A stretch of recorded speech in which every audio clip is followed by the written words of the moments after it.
Hi കൂട്ടുകാരെ, അസ്സലാമു അലൈക്കും. Welcome to my YouTube channel സേഡ് കിച്ചൻ.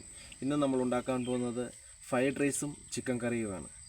ആദ്യമായി ചിക്കൻ സവാളയും സവാളയൊക്കെ വഴറ്റാൻ വേണ്ടി നെയ്യിടുകയാണ്. ചൂടായ നെയ്യിലേക്ക് അണ്ടിപ്പരിപ്പ് വറുത്ത് വരാൻ വേണ്ടി ഇടുകയാണ്.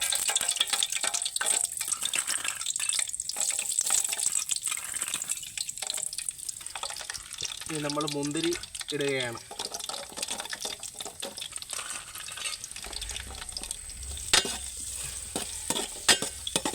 അണ്ടിപ്പരിപ്പും മുന്തിരിങ്ങയും നമ്മൾ വറുത്ത് കോരി മാറ്റി പ്ലേറ്റിലേക്ക് ആക്കിയിരിക്കുകയാണ്.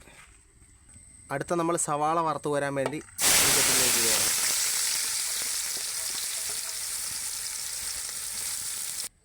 അങ്ങനെ ഉള്ളി നമ്മൾ വറുത്ത് കോരിയിരിക്കുകയാണ്. അടുത്ത നമ്മൾ ചിക്കൻ ഇടാൻ വേണ്ടി പോവുകയാണ്.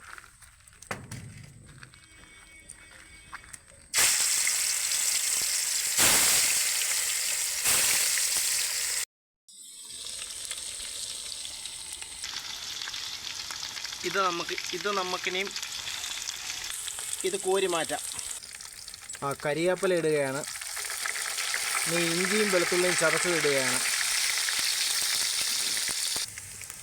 വെളുത്തുള്ളിയും ഇഞ്ചിയുടെ പച്ചമണം മാറി ഇനി സവാള തക്കാളിയും പച്ചമുളകും ഇട്ട് കൊടുക്കുകയാണ്.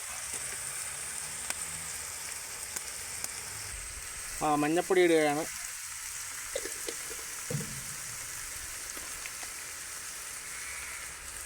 കുരുമുളക് പൊടി,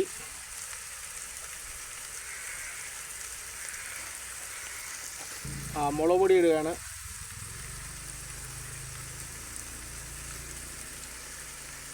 മൂന്ന് സ്പൂൺ മല്ലിപ്പൊടി ഇടുകയാണ്.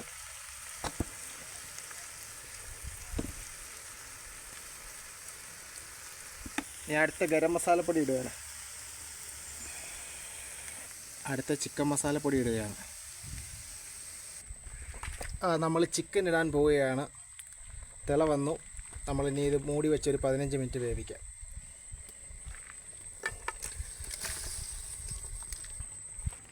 അങ്ങനെ വെള്ളം തിളച്ചു. നമ്മൾ അരി ഇട്ടു. അരി തിളക്കുകയാണ്. ഒരു 10 മിനിറ്റിനകം കോരാം. ഫ്രൈഡ് റൈസിനുള്ള അരി പാകമായി കോരാം നമുക്ക്. ചോറ് നമ്മൾ ഊറ്റി മാറ്റി ഇനി ദം അടിക്കാൻ പോവുകയാണ്. ആദ്യം നെയ്യ് ഒഴിക്കുന്നു.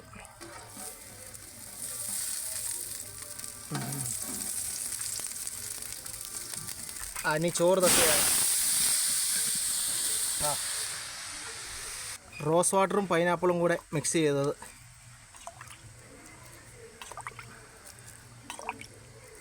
ഈ നെയ്യ് ഒഴിക്കുകയാണ്. ഈ മുന്തിരിയും അണ്ടിപ്പരിപ്പും കൂടെ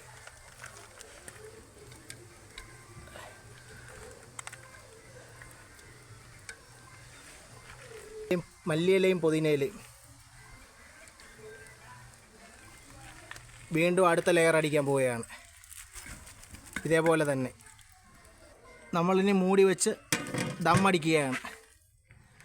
ഒരു 20 മിനിറ്റ് ദം അടിക്കണം. അങ്ങനെ നമ്മൾ ദമ്മ് പൊട്ടിക്കാൻ പോവുകയാണ്. അങ്ങനെ നമ്മളെ ഫ്രൈഡ് റൈസ് റെഡി ആയിരിക്കുകയാണ്. സൂപ്പറായിട്ടുണ്ട്. അങ്ങനെ നമ്മുടെ ചിക്കൻ കറി റെഡി ആയിട്ടുണ്ട്. അത് നമ്മൾ ഇറക്കി മാറ്റുകയാണ്. അങ്ങനെ നമ്മൾ ഫ്രൈഡ് റൈസും ചിക്കൻ കറി റെഡി ആയിട്ടുണ്ട്. അങ്ങനെ ഫ്രൈഡ് റൈസും റെഡി ആയിട്ടുണ്ട്. ലൈക്ക് അടിക്കുക, ഷെയർ ചെയ്യുക, ഇഷ്ടപ്പെട്ടാൽ കമൻറ്റ് ചെയ്യുക.